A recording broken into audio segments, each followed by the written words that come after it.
तिमी अर्कै महादेशमा, म अर्कै महादेशमा। तिम्रो रात पर्दा मेरो दिन हुन्छ अनि मेरो दिन हुँदा तिम्रो रात पर्छ। भौगोलिक दूरीले तिम्रो र मेरो आत्मीयतामा कमी आउन दिने छैन दिदी। हाम्रो माया अझै प्रगाढ हुँदैछ। चित्त नदुखाऊ है दिदी। हेर त, आफ्नै नाम र थर पनि छुट्टिएर बस्नु परेको छ यहाँ। मैले तिमीलाई कहाँ भुलेको छु र? बाडुल्कीले यादलाई भुल्न सक्छ र दिदी? यति लेख्दै गर्दा मैले तिमीलाई सम्झेँ अनि मेरा नयनले तिमीलाई।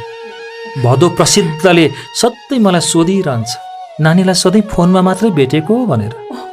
नानी टाढा छ भनेर आलटाल गर्छु। सामाजिक सञ्जालभरि मखमली माला देख्दा मनभरि भरिएर आउँछ। मुटुमा सुतरी बम फुट्छ। याद छ नि, सानो हुँदा ठुल्दाइले ल्याइदिनु भएको चिया नपिएर हाम्रो मुहारमा खुसी ल्याउनको लागि आँगनमा पड्काएको बिर्स्यौ?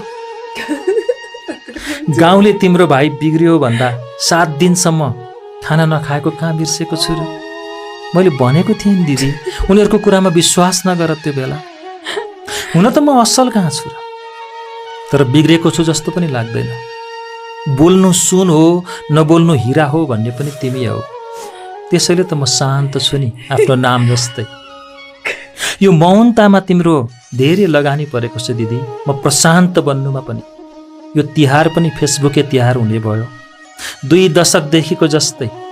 खैर केही छैन, तिम्रो आशीर्वाद मसँगै छँदैछ नि। मेरा अप्ठ्याराहरूमा सधैँ आउँछ रक्षा गर्न ढाल बनेर।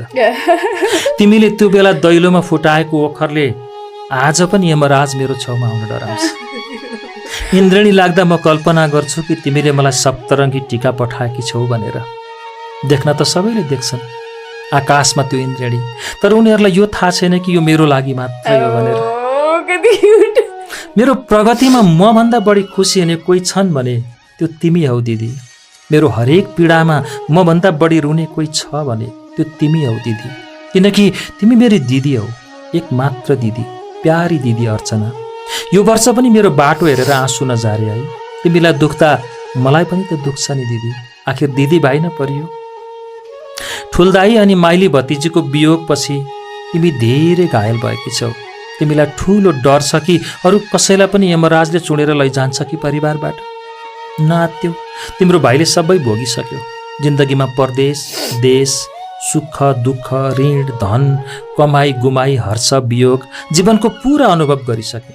मलाई कुनै कसर बाँकी राखेको छैन। तिमीले भन्थ्यौ नि आफूले सक्दो अरूलाई सहयोग गर्नुपर्छ भनेर।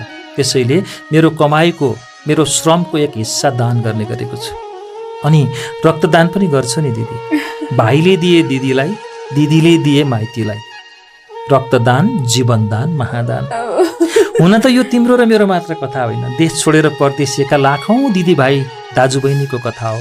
देश छोड्नेको कथा हो, दसैँ तिहार नमनाउनेहरूको कथा। यो तिहारको धेरै धेरै शुभकामना दिदी।